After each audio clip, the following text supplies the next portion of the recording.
All right, Dad, it is Friday, August 16th, and I'm not even going to ask about a good news story. Let's just jump straight Yep. into, Yeah. Time to give up on that. yeah, Maybe let's there'll just, be a day. Maybe there'll be a day, but that's not, we're not there okay, yet. we'll make it organic. We won't try to force a good news story. Okay, exactly. So, let's start with talking about the Nord Stream pipeline. I've been seeing Okay. some news, and hmm it sounds kind of like the West is throwing Zelensky and Ukraine under the bus, saying that, oh, this Nord Stream pipeline, where we had all these stories saying that Russia blew up its own pipeline.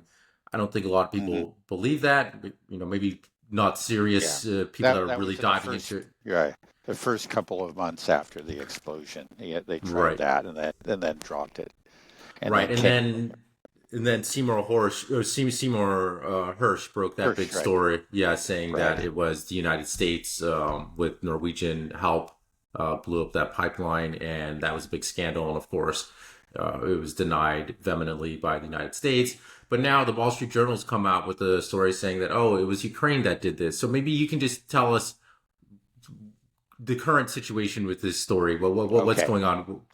Well, I think that I'm confident that the story that Seymour Hirsch broke, back just a few months after the pipeline explosion was the correct one. Maybe with a few minor details, need to be corrected, but in general, it's the correct. It was the U.S. behind it. It now what happened that story when it was broken by Seymour Hirsch created a panic because that is a huge scandal. It's beyond a scandal. I mean that it's a if acknowledged, if admitted to, by any government in NATO, it would bring about the end of NATO. Because basically it was one member of NATO attacking another member of NATO, namely the U.S. attacking Germany. And it would have brought down the German government. It could have, severely strained, if not just, um, well, ended the good relations between the United States and Europe. Right? It was a so this was something that the cat got out of the bag and they had to get it back in. So what did they do? I remember it was shortly after the story broke, maybe a couple of weeks afterwards, that Olaf Scholz made a, a visit to Washington D.C. It was very odd because there was no explanation for the visit. Normally, there's some stated objective, and then there are press conferences or photo ops or whatever, and there's some pomp and ceremony, when you have a distinguished foreign leader come to, visit the U.S. But no, this was all very hush hush. He went there, spent a couple of days, and then came back to Germany. And then shortly after that, the first story broke about the Ukrainians on the boat. I think it was 5 men and 1 woman on this little yacht that apparently had pulled off the stunt. And the whole thing was just so silly, really, for anybody that has, any appreciation of the difficulties involved. Yeah, this pipeline is 300 feet water in the ice cold Baltic, which is a NATO lake, and right next to an island with that is constantly used by, I think it's a Danish island, and um, basically an outpost of NATO. So to somehow think that like six amateurs, these people, Ukraine doesn't have any sort of the kind of special, like Navy SEALs, the kind of people that you would have. I don't think they're actually Navy SEALs, but you'd have people that were specially trained for deep sea diving and um, could actually, place the explosives correctly. These pipelines are encased in concrete. It's not something that amateurs can do. It's something, when it happened, I mean, immediately the discussion was, well, it had to be a state actor because there's just no way that just a group of terrorists could pull this off. But they claim to do this. It was all a very silly story. Yeah, I think the boat wasn't even big enough to hold the kind of equipment that they would use to support that kind of equipment. The whole thing just it seemed like people started making jokes about Gilligan's Island and the SS Minnow and so on and so forth, right? And then there were some other stories that came out later about it. They're trying to feed this Ukraine story, and I think it just clearly was a diversion because again, the fact that the actual incident was a real threat to to the alliance between the U.S. and Europe. It was a real threat to NATO, and so they had to divert attention elsewhere. They had to point the finger, and and it was convenient. I think it was actually, you could say, the story was silly, but pinning it on the Ukrainians, not the Ukrainian government actually, but pinning it on the Ukrainians was convenient. First of all, Ukraine is not a NATO member. You could have um, you could say, well, there was a motive, right? And and then I noticed at the time, when it came out, there are a lot of people that are, you could say, kind of within the pro-Russian camp, kind of started to latch onto this story because they were so very anti-Ukraine. So I think it gave it some legs. It wasn't just within the mainstream, there were, but it was also within the dissident community. So um, but I think people who look at it seriously just saw that it had never made sense. Now, this is just a way to breathe new life into the story. And you notice that it's all very convenient. First of all, these are not, it's not actually um, the government of Ukraine that did it. So you say that Zelensky first gave it his blessing, and then he decided against it. So and then these people went ahead and they did it anyway.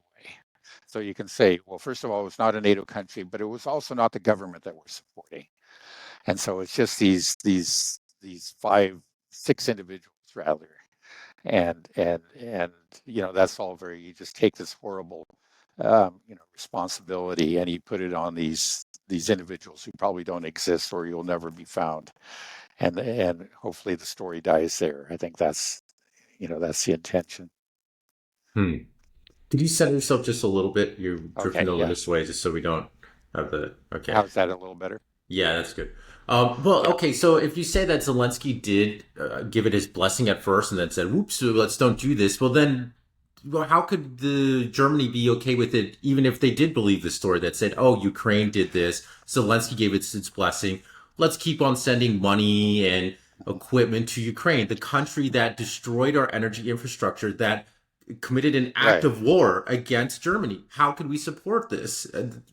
Yeah, well, I mean, I think the bigger question is that the real question is how could I'm sure the German government knows that the U.S. government did this, and how is it they remain silent about it? I mean, this shows this is a government that just doesn't have a backbone. This is a country that is just not a serious country anymore, right? Because any country that is concerned about its own sovereignty would not let something like this happen. Now, there are Right. people, who are speaking out about this. Like again, there's Sarah Wagenknecht. I don't know how to pronounce German. It's something like that, Wagenknecht. Um, who said, "Okay, well, if this is true, what are we doing supporting Ukraine?" Right? Again, there's an effort to create some kind of separation from the incident. Okay, in this story, between the government of Ukraine and the perpetrators. But still, like you said, according to the story they manufactured, at one point he gave his blessing. Now, the, Right. the weird thing is that you have people in Germany that actually were very happy about this, like the Green Party, which is fanatically anti-Russian and doesn't like any kind of fossil fuels, even clean burning ones like gas. Well, this But was a huge act of eco-terrorism, right? If you're a green yeah, person, why would you right, support? right, This was yeah, horrendous for the environment. yeah, Like, right, so, right, yeah.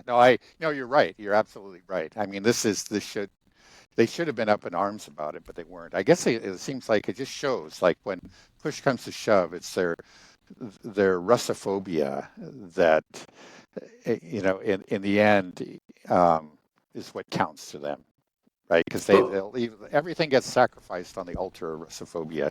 Everybody's interest. Oh yeah, we're supposed to be concerned about Nazis. Well, we're not. Let's look the other way because we have a I chance don't to beat the know. Right? I Russians. mean, for the Greens, I mean, why would the Greens be Russophobic? I think they're just But they stupid. And are. That's the thing. I know it's stupid, but they are. That's part of what they're all about. I remember a time when the Greens were the pro-peace party, but they started to undergo a transformation in the 1990s. Diana Johnstone, who was a member one time of the Greens, writes about this. She's one of the few. She's a principled leftist who just saw this happening and said, what's going on? Yeah, now, but beginning in the 1990s, early 1990s, they began to travel down this neocon path, and now they're just like more um, rabidly anti-Russian than than the neocons themselves. So, It's a so very strange phenomenon. do the Greens? Is it much about environmentalism or reduction of fossil fuels? I mean, or is it Well, just that's now? why It's they call like the Greens, right? But because of their Russophobia, right? Okay, they no longer have clean natural gas, and they're having to burn coal, But it's just really, that was something they had to start up coal plants, but well, make it make sense. How did the it Greens doesn't make decide of? sense. I'm sorry, it Did they doesn't just make wake sense. up one day and said, you know what, let's forget about going clean green energy. Let's focus on hating Russia. Like what? Yeah, no, it Why? didn't happen one day. Like I say, it was something that occurred over time, beginning with, maybe the late 1880s, definitely the early 1990s, like with the Serbia war, with Eh, wars in former Yugoslavia, is what I should say. That's when you began to see it. And but it's a phenomenon that you don't just find with the Greens. I mean, I think you find it in its most extreme form with the Greens, but it's a phenomena that has occurred across the left, right? The left used to be the peace party. The left was the one that believed in talking with, our rivals or even our enemies, right? But no longer. Back in the 70s and the 80s, I think it was in the 1970s that when Petra Kelly was the head of the Green Party in Germany, and um, she led a lot of the protests against the missile deployments in in Europe, and helped to, and because of the efforts of people like her, we got the I think it's the INF treaty, which the U.S. pulled out of recently, unfortunately, and now we're back in the same fix. Actually, things are even worse now. But that's a whole other story. No, it's yeah, it doesn't make sense. Sorry, 1 second. I got Henrik banging on the door. I need to Okay, give me. Sorry, apologies. okay, no problem. Hey, buddy, where's mommy? She's upstairs. I say, okay. You want to say hi real quick? Hi, Henrik. Oh, well, okay. Where were we? Yeah, yeah, we're talking about the Green Party, and yeah, are they really green? Well, I think well Yeah. they are. I mean, they take these things very seriously. I mean, they really they're pushing for alternative energies, but their Russophobia is a big part of what they are now. It is, and that often conflicts with their green principles. And it seems like when the two conflict, I think their green principles are very important to them, but in this case, they sacrifice the green, for the sake of opposing Russia. So, like you say, that explosion was an act of terror. It released a huge amount of greenhouse gases, right? Um, and you would think that this was something that they would be up in arms about. But but no, I think they all understand, that it was, well, they know it was directed against Russia. There was that attempt to pretend that Russia was behind it, but that just didn't make any sense to anybody. Um, and for them, opposing Russia is severing all ties with Russia is more important than even these principles which they hold dear. Yeah, I never really thought Russophobia was a thing or Russophobia Hmm. until 2016. But it seems like learning and talking to you that there's always been kind of this deep seated hatred towards Russia amongst a pretty large percentage of the elite for a long time. That there's Hmm. where did that originate from? Is it just Cold War carryover? Because when I was growing up, I never really heard anything really evil about Russia. It wasn't until Trump started making the scene and then they decided to say that Putin was manipulating our elections and then now we have to hate Russia. I felt like that's where it Right. started, but it seemed like Uh, it's always been around, right? right. Well, yeah, to some extent. I mean, it is, I think, in part a legacy of the Cold War. Um, but it's more than that. I mean, there was during the Cold War, is what I remember was, yeah, there was certainly hostility for and hatred, well, and fear of the Soviet government, which I think was at least partially, justified. Um, but there was also an appreciation for Russian culture and for, all of Russia's contributions to Western civilization. And now you find the kind of, um, and also respect for for the Soviet Union for its real achievements. For example, it really was the Soviet Union that defeated Nazi Germany. That 80% of, of Germany's casualties were on the Eastern Front. That's where the real war was fought, and the Western Front was almost just a sideshow. And then, the first man in space. We're right here. We're just very close to a place that's called Gagarin Square. There's a statue of Gagarin, who was the first man, the first cosmonaut, right? First man in space. There were real achievements, and people respected them, and there was no problem acknowledging these. But now there's this constant effort to denigrate Russia, whatever, not just you know not just the government, but everything. Again, I think um, the comment by John, yeah, well, how can I forget his name right now? Um, Bolton, no, no, not Bolton. Well, Bolton's a Russia hater, but the one who died recently. Um, John anyway, I mean, McCain. there's John McCain. Yeah, I'm so sorry. Yeah, yeah. But anyway, yeah, uh, a gas station masquerading as a country. Hmm. That's just typical the kind of statements that are made by Russia, and they're just thoroughly untrue. And anybody just gets off the plane and walks around, spends a day walking around Moscow knows it's untrue. Um, but it's constant. This constant effort to denigrate Russia, not just its government, but its people, its culture, everything about it, its economy, and then to demonize Putin. We opposed the Soviet Union. It was our great rival in the Cold War, but I don't remember the demonization of Soviet leaders. The kind of things that you see now about Putin.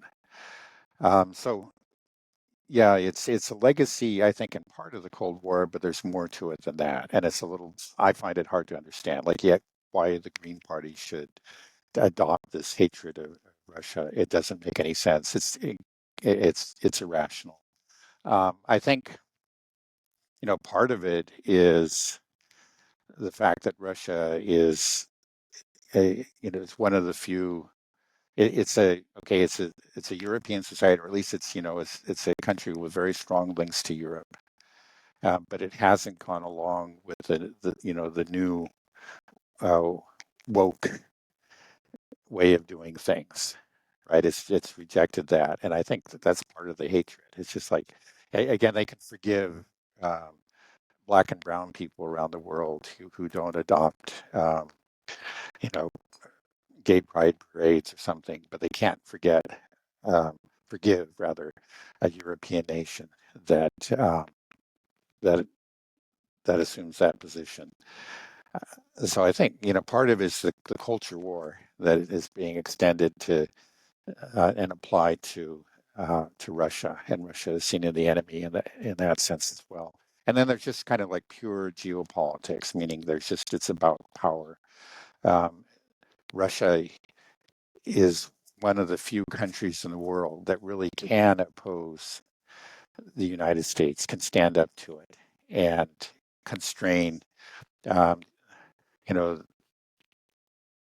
yeah, constrain the United States, on the world stage in a way that very few other countries can. Okay, well let me take it back to Nord Stream again. So Okay, what do the German people believe? You said that everybody within the German government, they have to know that it was the US that blew up their own right, pipeline. And right. they just can't They, say it because this is an act yeah, of war, a NATO country attacking another NATO country.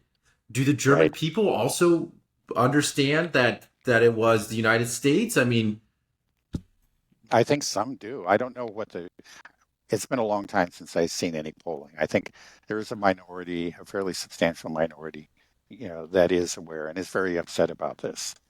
Um, okay, but there are a so lot of well, people that's just kind of that are like in every country. They trust their leaders. These old institutions that they've been committed to, in some cases for generations. They is those old commitments die hard. That old kind of trust in that authority dies hard too. So it's Right. not a, obviously, if there was a majority, I think we would see something like a revolution. There are people there who are angry, but they're not a large enough group and not organized enough to do anything about it. Right. Okay. So maybe they don't believe that the U.S. did it, but then now the main narrative now is that it was Ukraine that did it. So which is also not that. Do Yeah, most basically what percentage of people believe that it was Russia? Because if it's not Russia, then your options are the U.S. and Ukraine. And yeah. if anybody that does a Well, deep dive, they know that it's the right, United States. I understand right, with Ukraine, they say, oh, it was just some people on a yacht, individual kooks that right. wanted to do it. But even then, we say Zelensky gave it his blessing in this Wall Street Journals that this was a plan hatched in some capacity with the Ukrainian government. If Zelensky was names attached to it at all, that's a Right. problem, right? So Right. Well, they say I don't understand. Zelensky was behind it too, Okay, right? so there you For the go. The former, Zelensky, right, the head of right, the right, military, and then Zelensky. We're right. both names The are in there. former, right, the former head of the military, now ambassador to the UK. Yeah, it doesn't make sense. The thing is, again, I'm sure that all the governments in the all European governments know what really happened, and they have cooperative media, so they're not playing it up. I think you can't really overstate the power of the media, and there are a lot of people that are just kind of are their viewpoints are shaped by the media. They don't stop and think. Yeah, if you're a thinking person, you hear that and say, "My God," uh, but we got to do something about this. But then if you turn on the TV, it's just mentioned ho hum, and then they go on to another story because they know that this is something that should not be played up. And then their Oh, excuses, and then and Zelensky himself says, "Oh no, I didn't have anything to do with it." So people say, "Oh, that's probably they got that part of it wrong." Wasn't it just these six people on a boat? That's all it was. okay, so why is this story coming up again?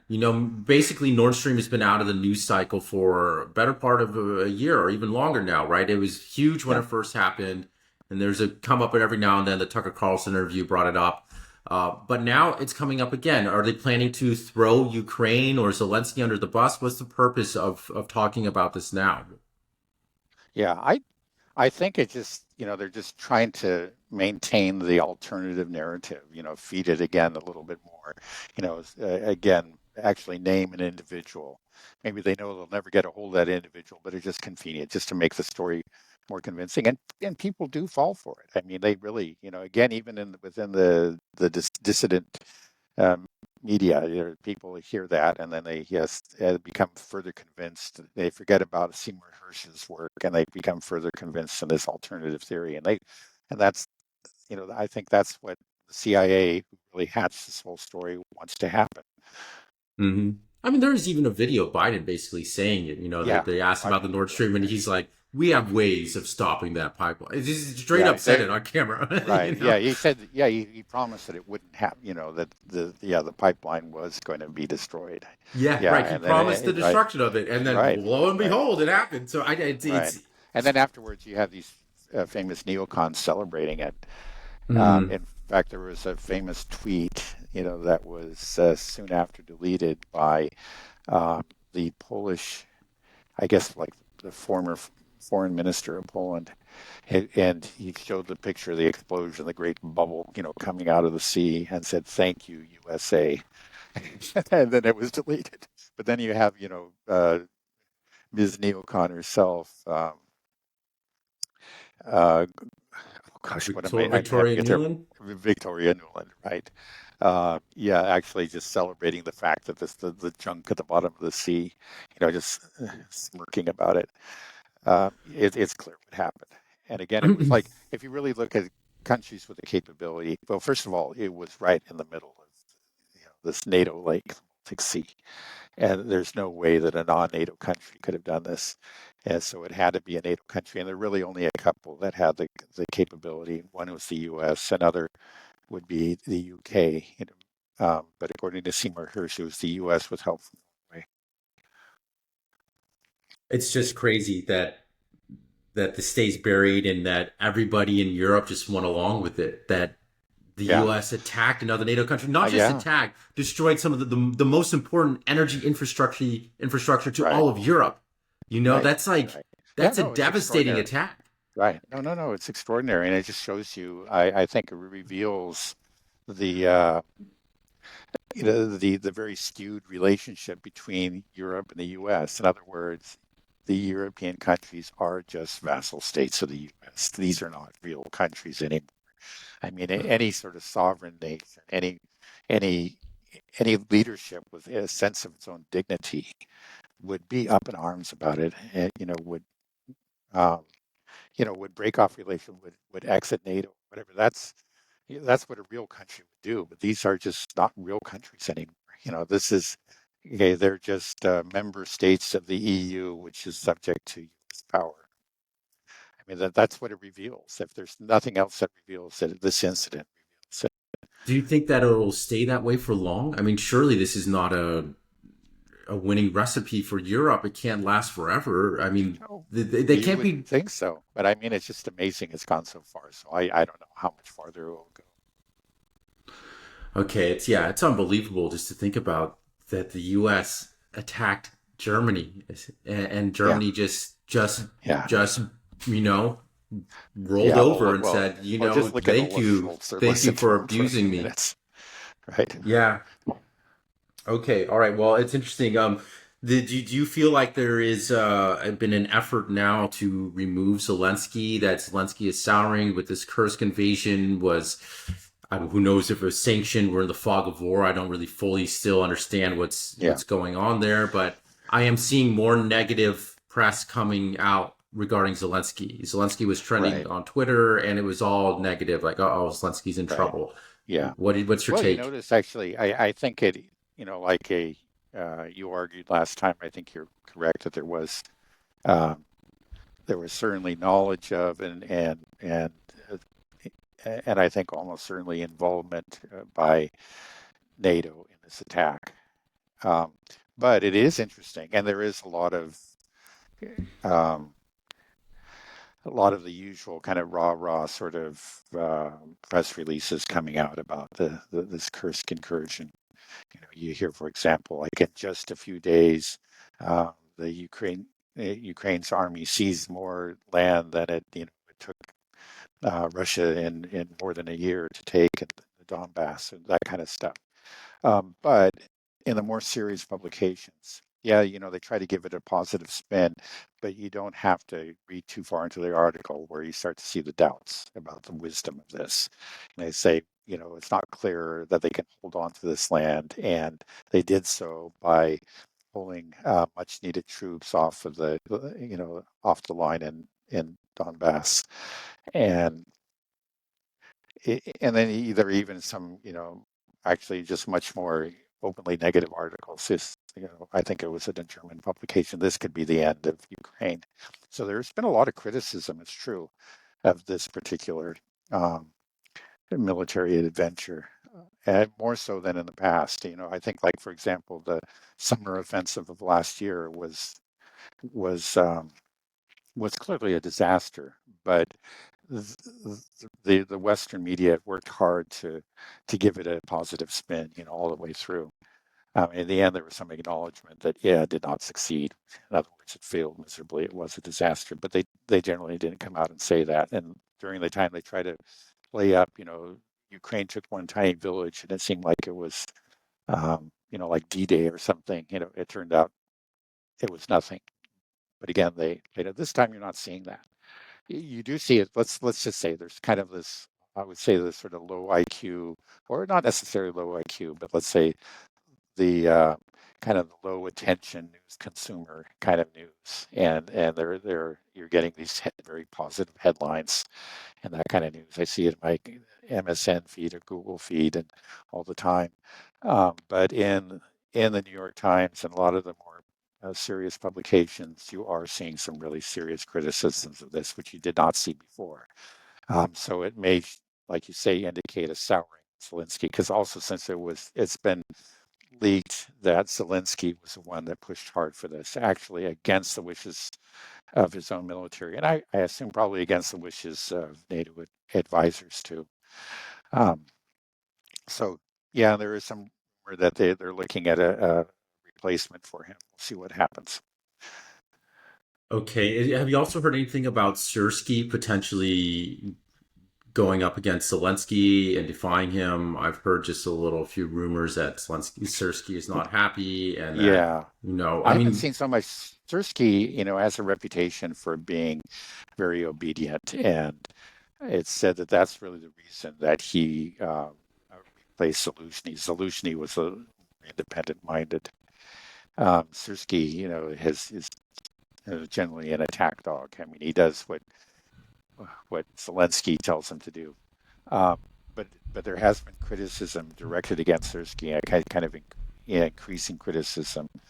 So he may be, again, you got to pin these failures. They're again trying desperately, and I think Sersky's among them, trying desperately to play up the Kursk incursion and to portray it as a great success. And they may be able to pull that off for a few more days, or maybe even a few more weeks. But eventually, I would think definitely within a month or maybe a couple months' time, the whole thing everything that they've taken, they took in this incursion, will be back under Russian control, and then people will stop talking about it, or if they do, it will be acknowledged to be a failure. And again, and Sersky will just have nothing. See, the thing is, since Sersky took power, and that he took it right, shortly before the fall of Avdiivka, if I remember correctly, there's been just nothing but bad news coming from the front. And now this is one, yeah, he can maybe pretend this is good news, but I don't think he's going to pretend very long. And in the end, I think he'll probably be a scapegoat for, or very possibly a scapegoat for, worsening situation on the front for Ukraine.